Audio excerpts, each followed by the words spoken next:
Alors bonjour Laurence Delespo, bienvenue à toi pour cette interview. Je suis très heureuse de t'accueillir pour faire découvrir tout ce que tu fais. Comment vas-tu?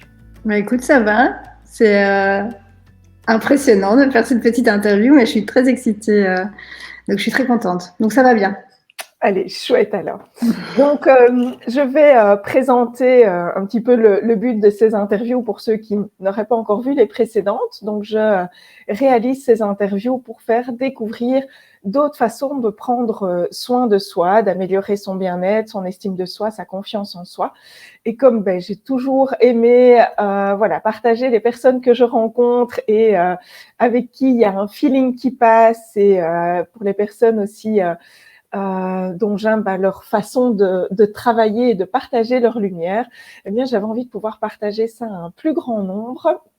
Et donc, c'est pour ça que j'ai créé cette chaîne YouTube et que je réalise ces petites interviews. Et puis, en dehors de ça, toi, tu le sais, mais les personnes qui nous regardent et qui nous écoutent peut-être pas, je suis coach olfactive et donc je travaille avec les odeurs sur les émotions en coaching et en massage. Mais aujourd'hui, nous sommes là pour parler de toi. Et donc, Laurence, tu es photothérapeute. Alors, est-ce que tu peux un petit peu te présenter aux personnes qui nous écoutent? Oui, donc voilà. Donc c'est un projet que j'ai créé en 2019. Je travaille l'image de soi et l'estime de soi via donc la photographie. Et c'est une séance de bien-être. Hein, donc on est dans le thème. Elle dure 2 heures.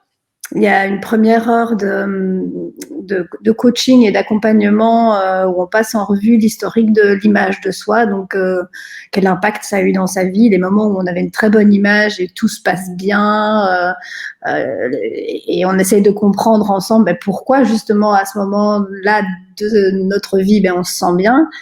Et puis on parle aussi des moments où l'image de soi a un impact plus négatif sur la vie quotidienne. Et donc on essaie un peu d'analyser ça ensemble. Et puis on arrive à aujourd'hui, pourquoi je viens te voir, Laurence, par rapport à ce parcours d'image. Alors généralement, c'est parce qu'on est dans un moment où on a envie d'améliorer la perception qu'on a de nous-mêmes, puisque l'image de soi, c'est ça en fait, c'est la perception, c'est l'imagination que notre cerveau fait de ce que l'on est.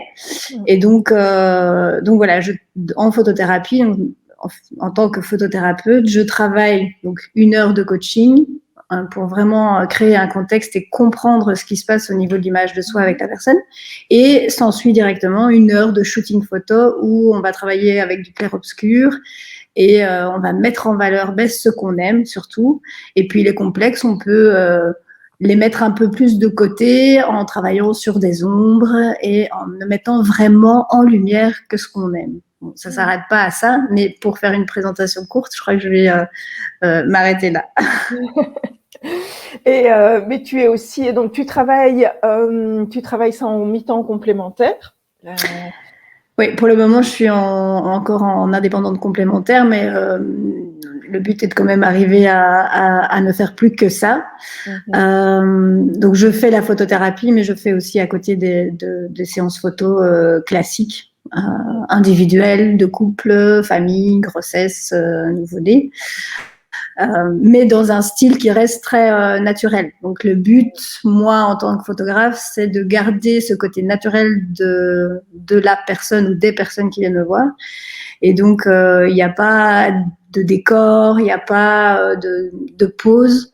Je travaille en lumière diffuse, donc pas avec des flashs. Et je vais essayer vraiment de capter des moments qui sont dans l'émotion, dans le bien-être, dans le rire, dans le partage. Et donc ça, c'est important aussi. Mais donc, je fais les deux. Cette partie photographie et puis la partie photothérapeute où là, il y a un accompagnement qui est différent. Mais dans les deux, je garde toute ma bienveillance, tout mon respect, tout mon non-jugement qui font partie des compétences d'infirmière qui est en fait ma formation à la base. Oui, comme beaucoup de personnes que j'interviewe qui sont infirmières de base. Enfin, voilà, c'est toujours dans le même petit réseau aussi. Alors, justement, enfin, de base, tu es infirmière et tu n'es plus infirmière actuellement. Et donc, quel a été l'événement déclencheur qui a fait que tu t'es lancée justement en tant que photographe et en tant que photothérapeute? Quel a été le déclic? Alors, le déclic, il s'est fait en plusieurs étapes. Donc, j'étais effectivement infirmière en médecine critique, donc urgence, cardiologie interventionnelle, enfin, médecine assez, oui, d'urgence. Ouais.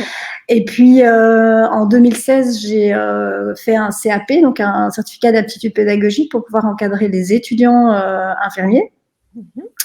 Et puis, j'ai fait un CAPAS parce que j'ai donné cours. Enfin, j'ai été maître de formation pratique auprès des étudiants en stage.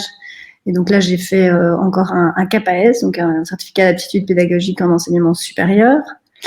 Et donc, ce côté accompagnement que j'insère dans ma séance bien-être, voilà, il y a des compétences pédagogiques qui sont aussi qui participent à la création de ce projet et qui font partie de mes compétences. Et donc, infirmière professeur. Et puis, j'ai fait une formation de coach.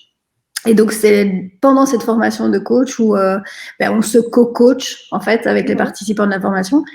Et j'ai allié ma passion de la photo avec mes compétences d'infirmière, l'empathie, la bienveillance, le non-jugement, l'écoute active. Et j'ai mis les deux ensemble. Et c'est à ce moment-là que Photographie d'elle a été créée. Et donc, que cette séance bien-être sur l'image de soi a été créée. Donc, l'élément déclencheur, c'est vraiment la remise en question et la question du sens dans le travail.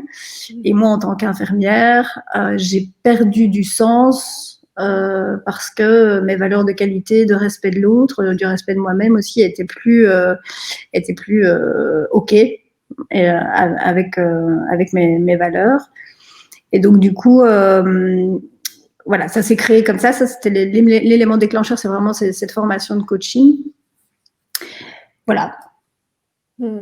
Et alors, la question d'image de soi, parce que c'est finalement le concept principal que je travaille, c'est parce que moi, j'ai eu des soucis de santé et que donc j'ai dû accepter mes cicatrices physiques, qui ne sont pas des cicatrices petites, hein, c'est quand même une déformation du corps qu'il faut accepter. Et donc, ce travail d'acceptation de son image, de la perception de ce que je me fais de moi-même, elle a été faite, ce parcours a été fait.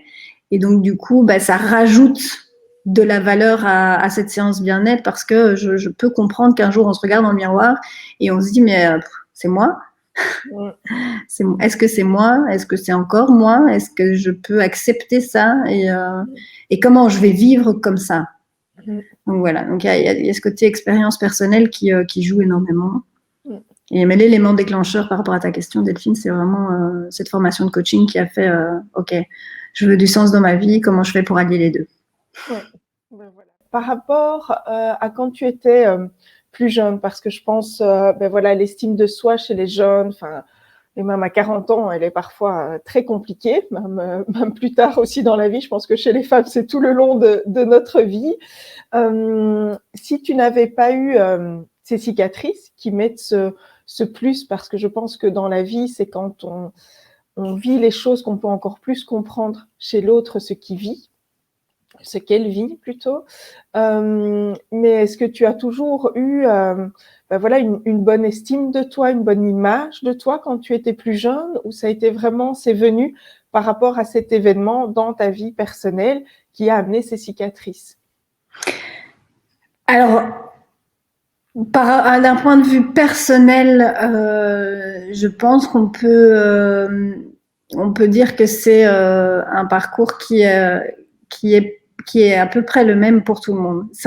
L'estime de soi va varier à chaque moment de vie. Alors, à chaque moment de vie, on parle aussi de tranche d'âge.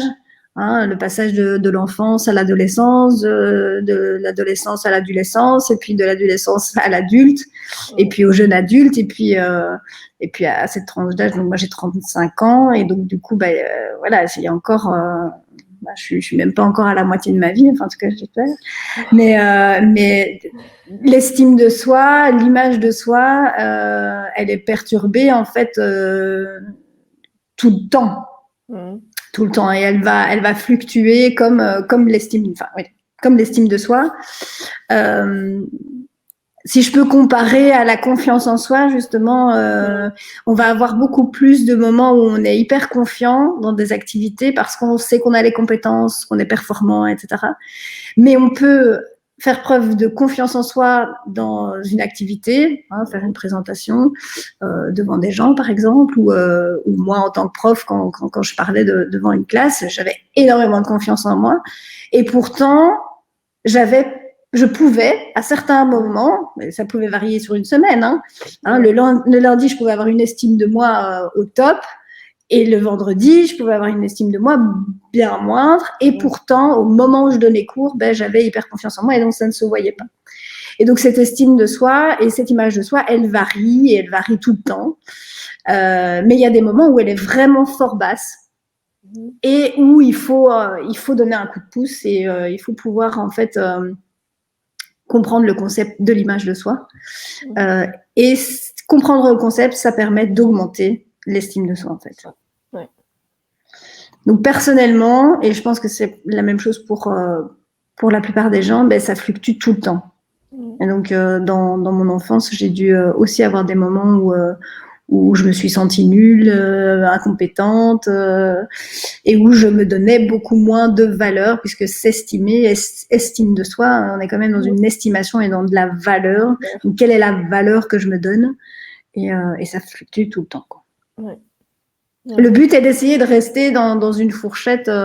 Au début de mes séances, j'aime bien faire évaluer de 0 à 10. Hein, ça vient du côté infirmier. Alors, de 0 à 10, vous avez mal à combien ? Mais là, c'est un peu la même chose. De 0 à 10, 0, c'est aucune estime de soi. À 10, c'est, je me sens pousser des ailes et tout se passe bien. Je me sens bien dans toute situation de la vie. Et donc, c'est assez intéressant de poser la question parce que, du coup, je demande à quel niveau vous vous sentez aujourd'hui et quel est le niveau que vous voulez atteindre. Et donc, ça permet aux gens ou de venir chez moi pour maintenir cette estime de soi et cette image de soi dans une fourchette, ou alors de dire, voilà, je suis à 7 et j'ai envie d'être à 8, à 9, pour pouvoir alors, du coup, améliorer l'image de soi et améliorer l'estime de soi. Non, c'est très très bien, c'est tout à fait ça. Mais donc, une autre question que j'aimerais bien te poser, je me doute de la réponse, pourquoi tu fais ça ? Quel est le sens que ça donne, puisque tu avais perdu ce sens en tant qu'infirmière, comme beaucoup d'infirmières actuellement qui perdent du sens dans leur travail. Maintenant, quel est le sens que ça t'apporte, ce job ? Alors, quel est le sens ? Alors, d'un point de vue personnel, le sens que ça donne, c'est en fait d'être utile. Dans les études d'infirmière, on apprend les 14 besoins de Virginia Anderson. Et il y a un des besoins fondamentaux, des besoins fondamentaux, pardon, qui est de se sentir utile. Et donc, dans le boulot d'un FI, il y a un moment où il y avait tellement d'administratifs, tellement peu de possibilités de discuter, de rentrer en communication, de rentrer en relation avec l'autre, que ça m'a manqué. Et donc ici, le sens que ça donne, c'est vraiment ce côté communication, partage. Et puis, moi, dans mes valeurs, c'est j'ai besoin de qualité et de bienveillance et de respect. Mes 3 valeurs principales, ce sont donc qualité, respect et bienveillance. Et dans ce job-ci, je les retrouve parce que je vais y mettre la qualité, je vais y mettre le temps que je désire. Par exemple, pour le post-traitement, voilà, donc il y a la séance bien-être qui dure 2 heures, mais il faut pas oublier que je dois encore retoucher les photos. Alors je les retouche pas pour allonger un nez, pour raccourcir. Enfin voilà, je les retouche pas dans ce sens-là, mais il y a quand même un travail d'identification en fait de la personne par rapport au cliché, puisque le principe de la séance, c'est de pouvoir montrer à la personne telle que moi je la vois. et pas telle qu'elle elle se voit dans son miroir tous les matins avec la même lumière, à la même hauteur, etc. Donc, c'est pouvoir donner à la personne des dimensions multiples de ce qu'elle représente pour moi à travers mon objectif.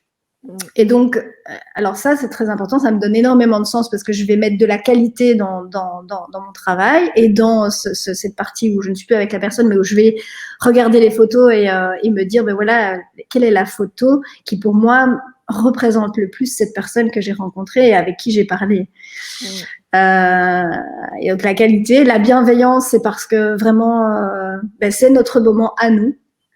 Ce que j'avais pas dans les soins non plus, où on devait aller vite, et puis il y a une sonnette, il y a un truc vraiment voilà. C'est vraiment cette bienveillance de dire, ben voilà, aujourd'hui je suis là avec toi à 100%, et je ne suis qu'avec toi. Donc je suis bienveillante avec toi et je vais t'accompagner, je suis là. Voilà, je te tiens la main et on avance ensemble. Et alors le respect, ben donc c'était de me respecter moi-même. Parce que donc, je n'étais plus en accord avec ce système de soins et cette manière de travailler. Et donc, il fallait que je me respecte moi-même. Donc, j'ai défini mes propres règles pour me respecter moi. J'ai défini mes propres règles pour respecter l'autre.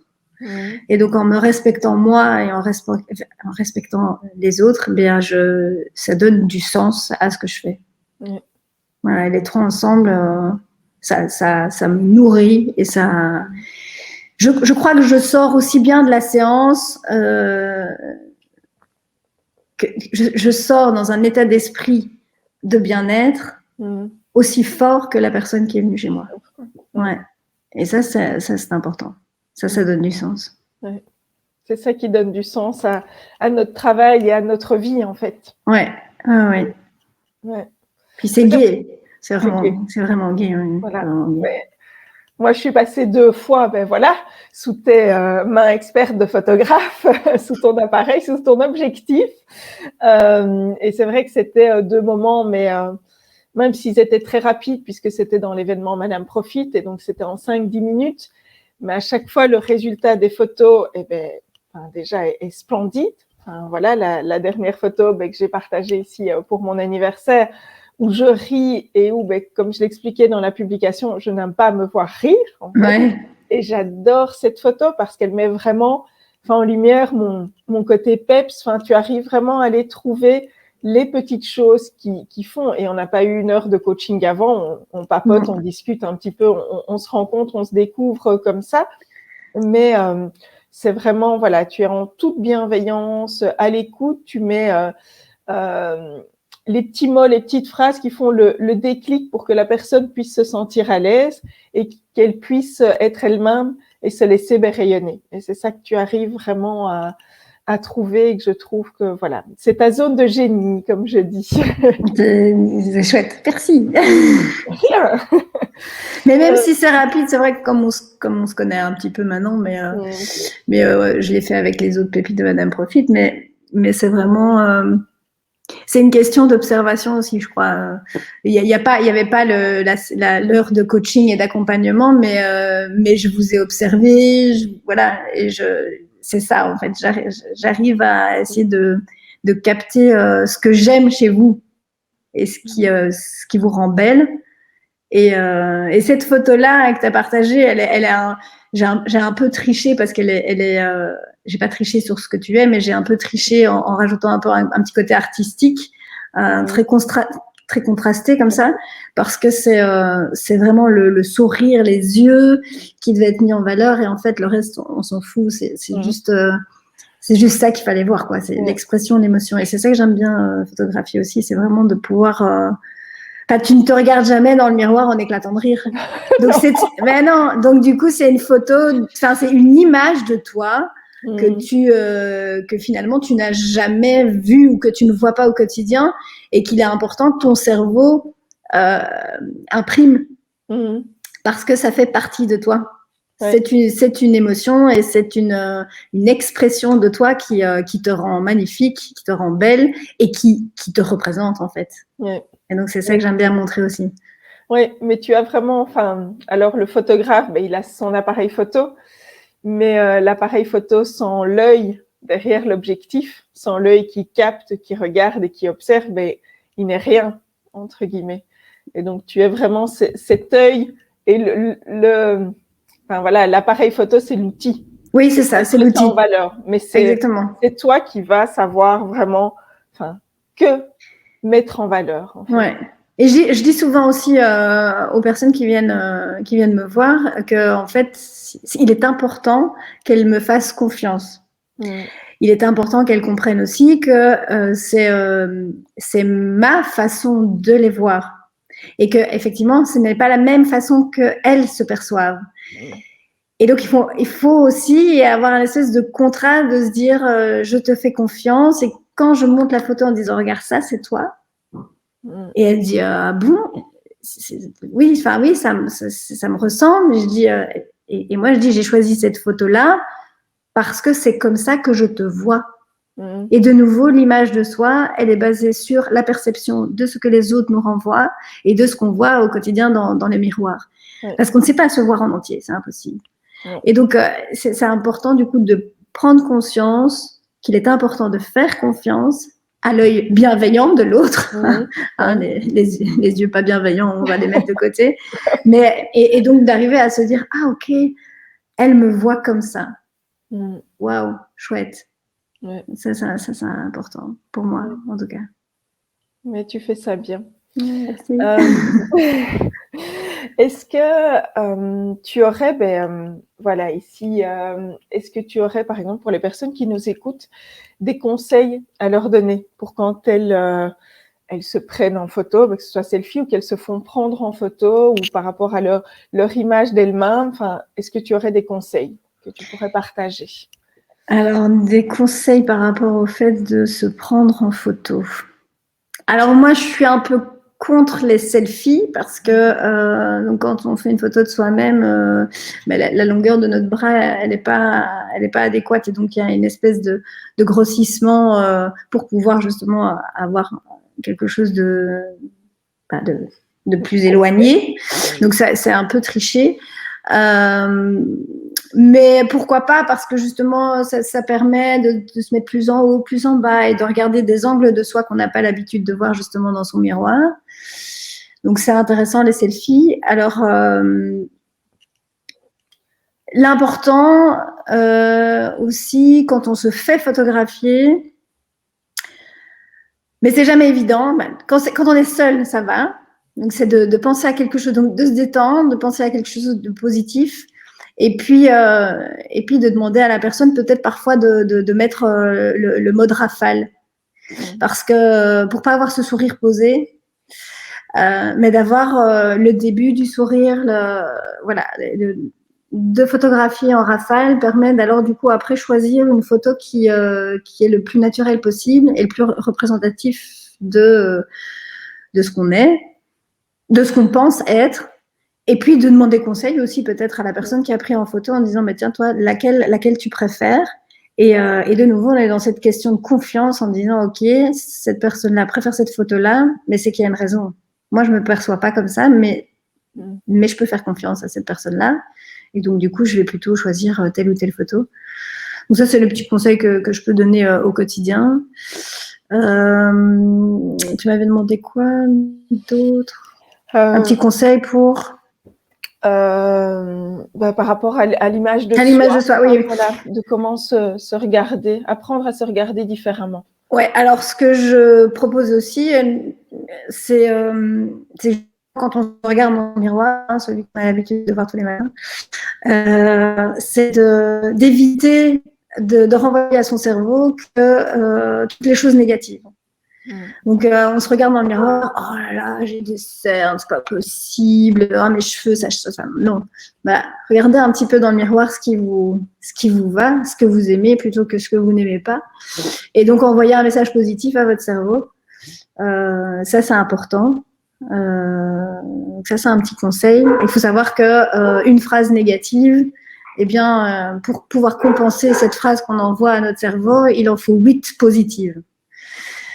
Et donc, si on commence la journée en se disant 3 phrases négatives sur son physique et sur son image, il faut y aller pour faut demander à tous ses collègues de nous complimenter toute la journée pour pouvoir rééquilibrer et se sentir mieux par rapport à son image, quoi. Et alors aussi tout ce qui est vestimentaire, moi je donne pas de conseils vestimentaires, hein, je fais pas du tout de colorimétrie, pardon. Je fais pas tout ça, je fais pas de relooking. Je demande justement aux personnes de venir telles qu'elles sont au quotidien, parce que le principe c'est pas d'aller chez le coiffeur, de se faire de se changer en fait, parce que l'image de soi c'est tous les jours. Donc si on se change pour la séance photo, ben ça a moins de sens que si on vient tel qu'on est, et du coup d'apprécier les photos et d'apprécier les images de nous naturellement. Voilà. Vraiment au naturel. Vraiment au naturel, ouais. Après, le naturel ne veut pas dire ne venez pas coiffer et ne venez pas maquiller. Non, le naturel, c'est venez tel que vous vous sentez bien. Si vous sortez de chez vous et que vous supportez pas de sortir non maquillé, bah vous allez venir maquiller, puisque c'est vous. C'est comme ça que vous vous sentez bien. Et le principe de la séance, c'est de se sentir bien. Donc voilà, il faut trouver le juste milieu dans qui je suis. Qui je suis et donc qui Laurence va photographier. Et pour trouver qui la personne est, bah, moi j'ai besoin qu'elle soit telle qu'elle est. C'est comme pour les vêtements, quoi. Je prends quoi? Bah, prenez les vêtements dans lesquels vous êtes confortable. Parce que déjà, passer devant l'appareil, c'est pas évident. Non. De voir comment on a là ce qui va se passer, surtout si on l'a jamais fait. Et c'est souvent des personnes qui n'ont jamais fait de shooting photo qui viennent chez moi. Et donc, si on se sent déjà pas à l'aise dans ses vêtements, ben on va pas se sentir à l'aise dans l'objectif. Et donc voilà. Donc mettre des vêtements dans lesquels on se sent bien, des beaux vêtements, si ce sont des beaux vêtements qu'on aime, mais vraiment d'être confortable. Et ça, c'est primordial. Si on est confortable dans ses vêtements, on va être beaucoup plus à l'aise devant l'objectif. Quels sont les bénéfices de la photothérapie, de tes séances photo pour un petit peu au jour le jour? Parce que les bénéfices ne sont pas juste là pour la séance photo, on est content, on sort et tout va bien, et puis le lendemain, entre guillemets, c'est fini. Quels sont les bénéfices qui restent? Alors, il y a quand même un bénéfice, une phrase que j'ai souvent entendue, c'est on sort des 2 heures de séance, et puis il y a déjà quelqu'un qui m'a dit, j'ai l'impression qui adore le spa, du coup, j'ai l'impression d'avoir passé 2 heures au spa. Donc, il y a ce côté bien-être, détente, même si, de nouveau, c'est stressant de passer devant l'objectif, en fait, les 2 heures permettent vraiment de détendre et d'arriver à un moment où on est bien, on se sent bien. Donc, il y a ce bénéfice-là. Et alors, donc ça, c'est vraiment sur le moment même. Et puis, pour la suite, le bénéfice, il est... au moment de la séance photo, il y a des choses qui se font, qui se travaillent, puisque j'utilise quand même des outils de coaching. Donc, en fonction justement de ces moments où la personne a l'impression d'avoir une moins bonne image de soi, il y a des petites choses que je peux donner via des outils de coaching et qui, donc, du coup, auront un impact dans la vie quotidienne plus tard. Et puis, il y a ce côté aussi au moment où la personne reçoit les photos. Et voilà, elle va se regarder, elle va analyser, et puis ça va continuer à faire son chemin.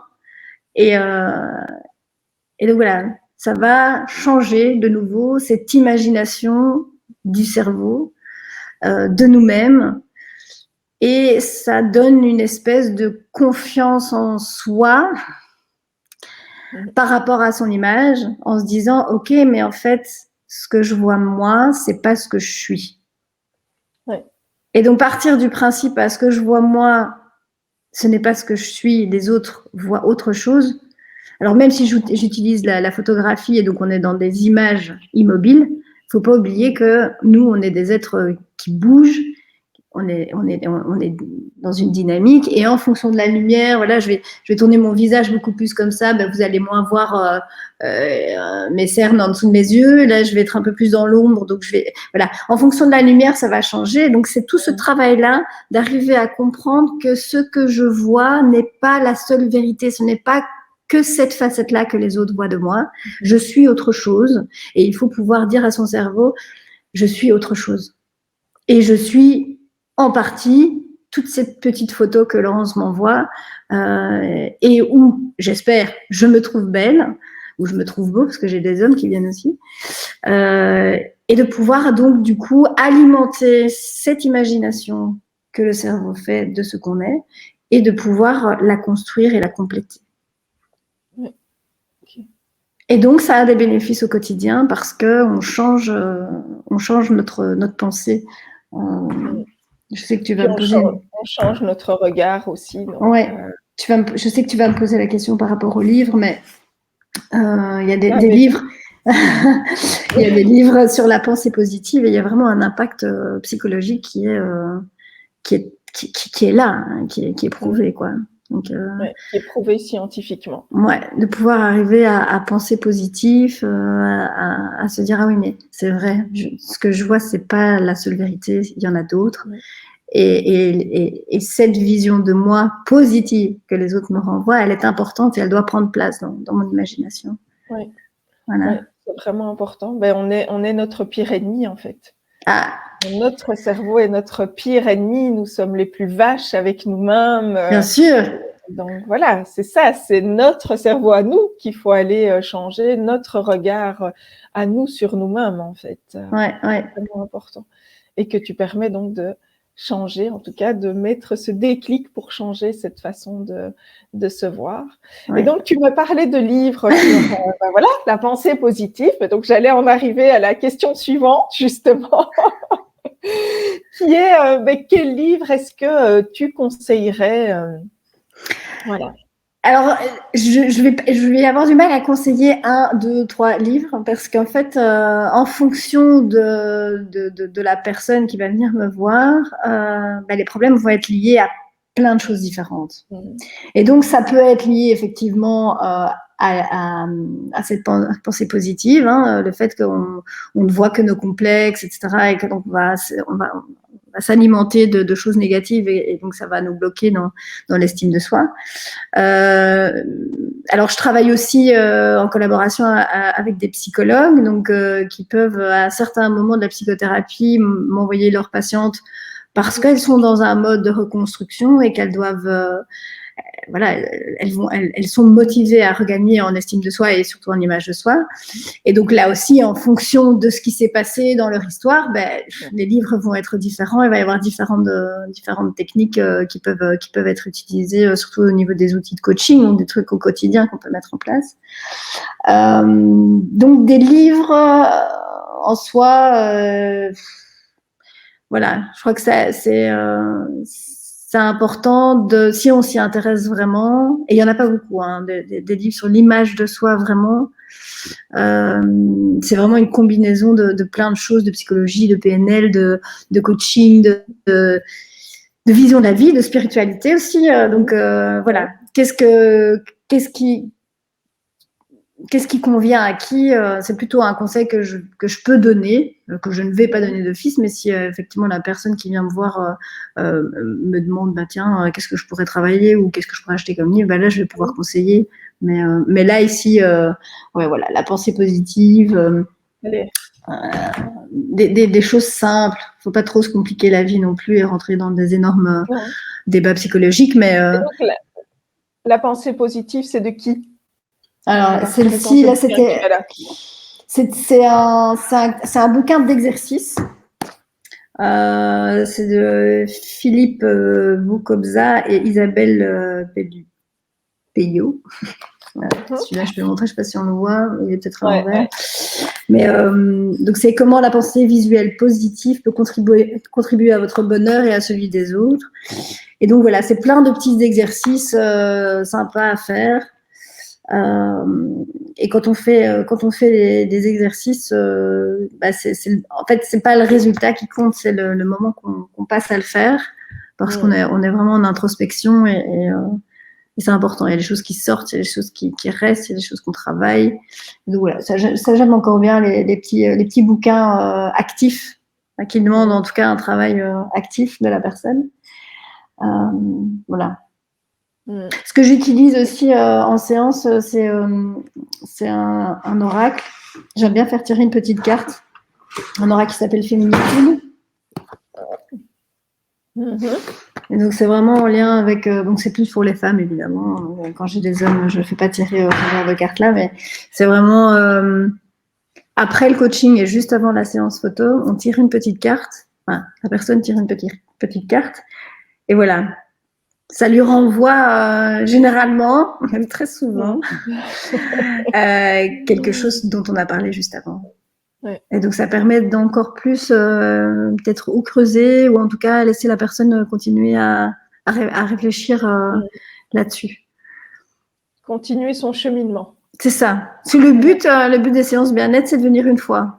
On se voit pas plusieurs fois. Alors, j'en ai qui viennent, parce que mon slogan, entre guillemets, c'est maintenir ou améliorer l'image de soi. Et donc, quand on est dans cette position de maintenir, on se dit, bah, tiens, je vais aller me faire un petit spa pour me faire plaisir. Mais on peut aussi venir faire une petite séance bien-être chez moi. Et donc, c'est vrai que j'ai des personnes qui viennent tous les ans juste pour se faire du bien, quoi. Et parce que c'est gai, et puis il y a les photos aussi après. Et puis on change aussi. Donc, l'image de soi change.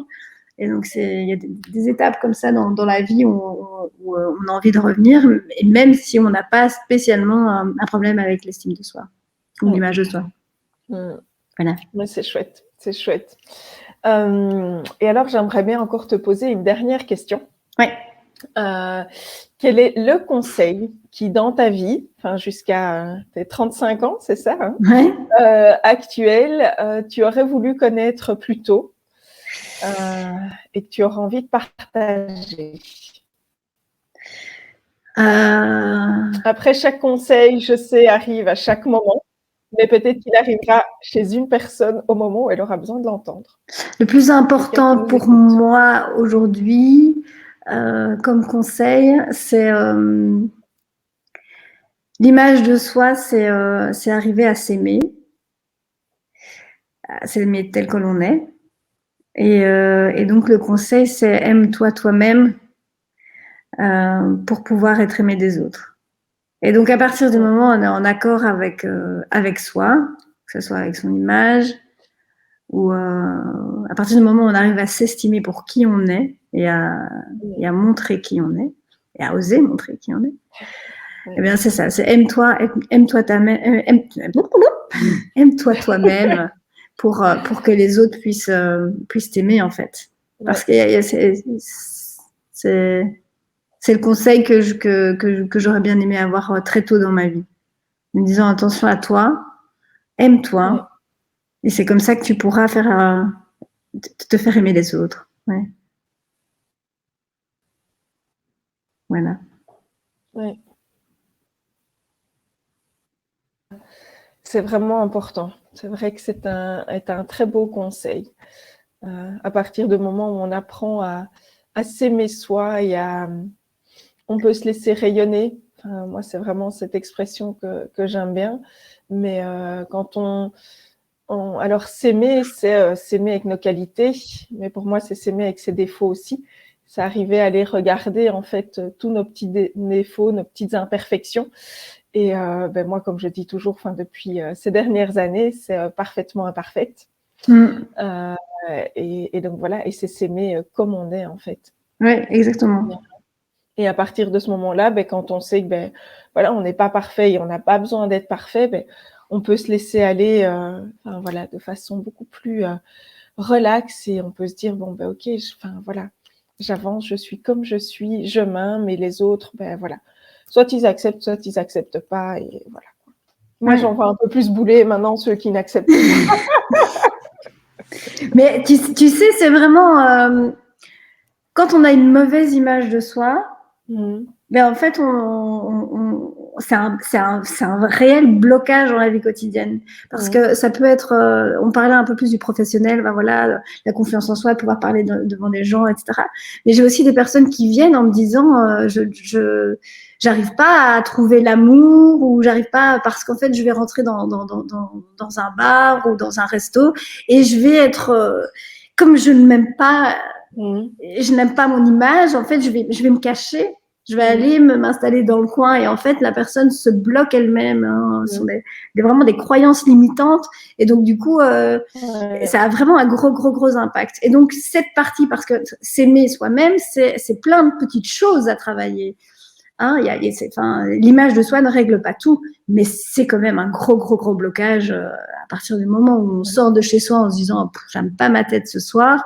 Ça va impacter le déroulé de la soirée et les possibilités de rencontre, hein, par rapport à l'exemple que je viens de donner. Hein. Mais donc voilà, il y a plein de choses à faire pour arriver à ce conseil de aime-toi toi-même pour en fait laisser l'autre t'aimer tel que tu es. Si tu te connais et que tu sais comme tu es, bah, tu vas pouvoir laisser la place à l'autre de t'aimer tel que tu es sans t'oublier. Et donc voilà, l'image de soi, c'est quand même une grosse partie. Et donc, je pense que c'est très complémentaire avec d'autres choses. Il y a plein d'autres choses à faire pour travailler sur cet amour qu'on peut se donner. Et voilà, moi, j'ai choisi vraiment ce biais-là de l'image de soi grâce à la photographie avec mes compétences d'infirmière à la base, quoi. Ouais. Qui viennent s'ajouter pour tout ce qui est bienveillance, écoute et et donc voilà, ces qualités, toutes ces valeurs-là en fait qui appartiennent je pense à beaucoup d'infirmières et puis voilà, quel que soit le métier d'infirmière, le type de service dans lequel on travaille, je pense que cette bienveillance, elle est là. Elle est là, mais on nous a jamais demandé de la cocher dans nos plans de soins, tu vois. Il n'y a jamais eu de valorisation dans ce métier de dire ah oui, l'infirmière doit être bienveillante. On nous le dit, mais on nous demande pas de la cocher ni de la facturer entre guillemets. Et ça, c'est dommage parce qu'en fait, c'est une perte de sens en fait. Parce que être bienveillant, c'est donner énormément de soi. Hein. Oui, c'est vraiment important. Je voulais te remercier déjà pour tous ces conseils. Donc, les personnes qui veulent te suivre, tu as une page Facebook et Instagram. Je mettrai le lien dans la vidéo et sous la vidéo aussi. C'est photographie d'elle photothérapeute. Voilà, et puis je noterai les références de l'oracle pour ceux qui sont intéressés, du bouquin aussi, de petits exercices sur la pensée positive. Et alors, tu as un studio photo, tu consultes où ? Alors, à partir du 1er mai, au niveau de la photothérapie, le studio se trouve à Genappe, dans le centre Humanéo. Je te donnerai aussi le lien. Ok, donc Humanéo, c'est à Bousval, donc en Belgique.